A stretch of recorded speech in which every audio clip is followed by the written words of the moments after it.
এবং এই যে ১ নম্বর পরাশক্তি চীন এবং ভারত, এটি আগামী ১০ বছরের মধ্যে সেটেলড হয়ে যাবে। নো ওয়ান ক্যান অ্যাভয়েড, কেউ করতে পারবে না। এবং ৩ নম্বর পরমাণু হিসেবে আপনি দেখবেন সেখানে চলে আসছে ইরান। এই হলো বর্তমান রাজনীতির ফিজিক্স।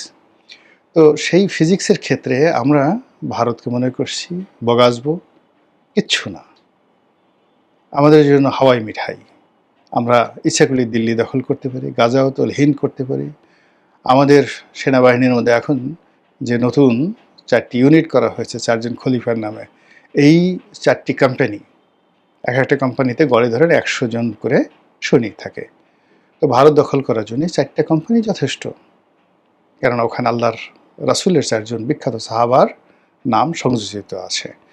এই যে বিশ্বাস, এই বিশ্বাসে কাতর অন্তত ৬ থেকে ৭ কোটি মানুষ আছে যারা বিশ্বাস করে যে এরকম হযরত আবু বকর সিদ্দিকের নাম নিয়ে আপনি যদি বঙ্গোপসাগরে ঝাঁপ দেন, সাগর আপনাকে ভাসিয়ে রাখবে। এই হলো অবস্থা। যাই হোক, এটি নিয়ে আর আলাপ আলোচনা করলাম না। অন্যদিকে যেটা সালাউদ্দিন সাহেব বলেছেন যে আওয়ামী লীগ এবং শেখ হাসিনা তো প্রশ্নই আসে না, সে তো চলেই গেছে। আওয়ামী লীগেরই তো কবর রচনা হয়ে গেছে দিল্লিতে, বাংলাদেশে। There is no Awami League, আর কোনোদিন ফিরে আসবে না। আপা আর কোনোদিন ফিরে আসবে না। এরই প্রেক্ষাপটে আমি মনে করি যে এখানে আমাদের সবারই একটা ফিজিক্স দাঁড় করানো উচিত।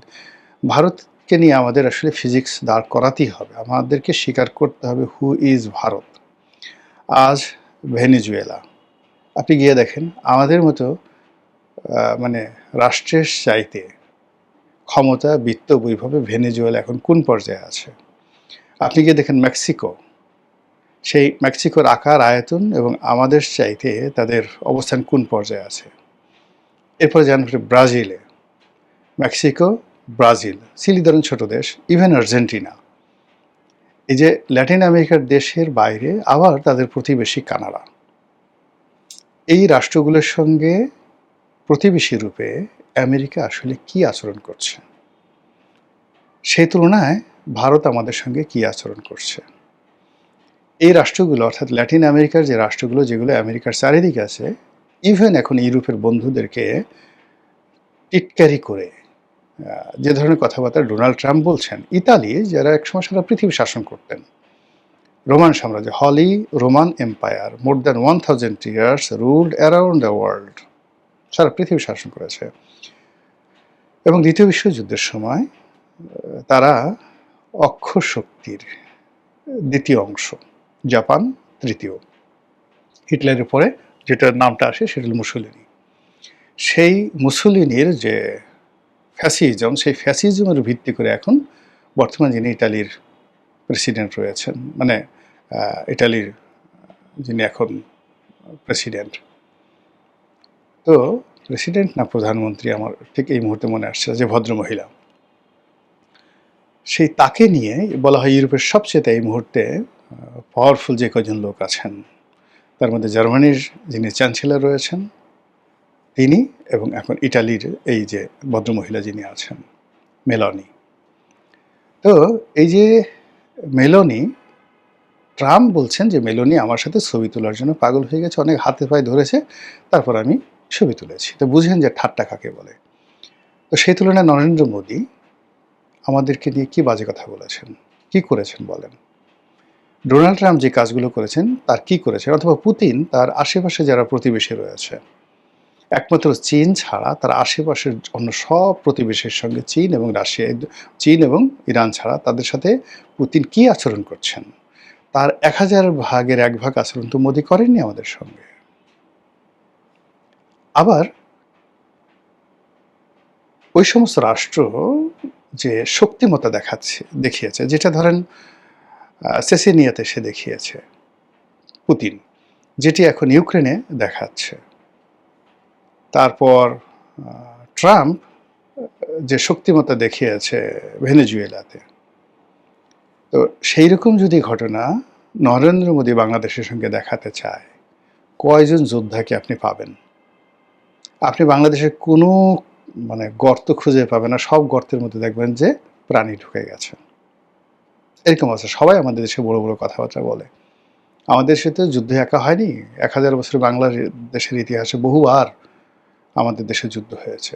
সরাসরি, এবং সবসময়ই বিদেশিরা আক্রমণ করেছে, এবং এই বাংলাদেশে আক্রমণ করে বিদেশিরা ব্যর্থ হয়ে ফিরে গেছে, এরকম সিঙ্গেল নজির আপনি দেখাতে পারবেন না। যারাই আসছে সবাই বিজয়ী হয়েছে।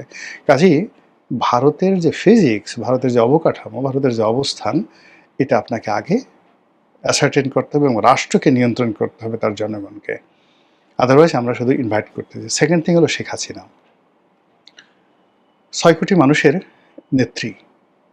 তিনি দিল্লিতে কি রাজবন্দী হিসেবে আছেন, আশ্রিতা হিসেবে আছেন, চাকর হিসেবে আছেন, নাকি তাকে প্রধানমন্ত্রীর প্রোটোকলে ভিভিআইপি মর্যাদা দিয়ে রাখা হয়েছে? এটা একটু খোঁজ নেওয়া দরকার। যদি তাকে গোয়ালিয়র দুর্গের মতো এরকম একটা দুর্গে বন্দি অবস্থায় রাখে, তার খাওয়া দাওয়া ওরকম অবস্থায় রাখে, এবং যে কোনো সময় তাকে বাংলাদেশে ফেরত দেওয়ার জন্য ভারত প্রস্তুত থাকে, এবং ভারত সেটি করবে এরকম যদি বিশ্বাস আপনার থাকে, ইস্টকে নর্মাল লোকে।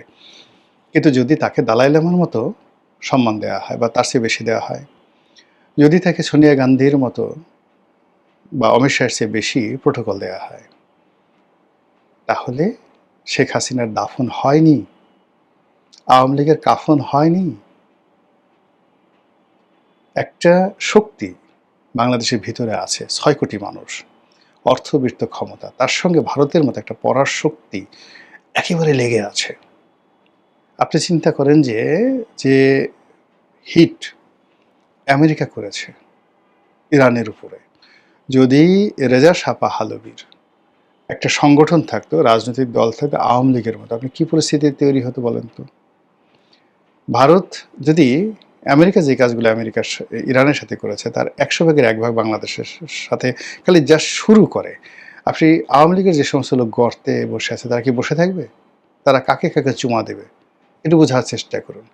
এই বিষয়গুলো অনুধাবন করে যদি সময় থাকতে সাধন করা হয়, সেটা ভারতের সাথে হোক, আওয়ামী লীগের সঙ্গে হোক, নিজের জনগণের সঙ্গে হোক, নিজের দলের কর্মী এবং সমর্থকদের মধ্যে হোক, হোয়াট এভার মেবি, আপনি আপনার মতো প্রস্তুতি নেবেন, কথা বলবেন, কিন্তু তার আগে রাজনীতির কেমিস্ট্রি, ফিজিক্স, জিও পলিটিক্সের কেমিস্ট্রি এবং ফিজিক্স এটা বুঝতে হবে।